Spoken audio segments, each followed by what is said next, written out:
உங்கள ஒரே ஒரு விஷயம் மட்டும் நான் சொல்லிக்கொள்ள விரும்புகிறேன். பல நாட்கள் உங்கள மாரியே நானும் இருந்தேன். இது நிதர்சனமான உண்மை.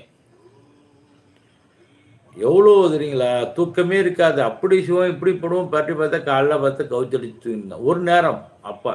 நீங்க சொன்னதெல்லாம் எனக்கும் நடந்த வாழ்க்கையில அனுபவிச்சு, ஆராய்ந்து பார்த்து, அலைஞ்சு, அலைஞ்சு, அலைஞ்சு அதான் சொன்னேன். நொந்து, நொந்து, நொந்து, நொந்துன்னு அதாவது துன்பங்கள், துன்பங்களே வாழ்க்கை. எவ்வளோ கஷ்டப்பட்டு அப்படியே கொஞ்சம், கொஞ்சம், கொஞ்சம், கொஞ்சமா அடிபட்டு, அடிபட்டு நீங்க சொன்னது இப்ப உண்மதான் அது. அதுல எந்த மாற்று கருத்தும் கிடையாது. நான் சொன்னது நீங்க சொன்னது தவறாவே நினைக்கல.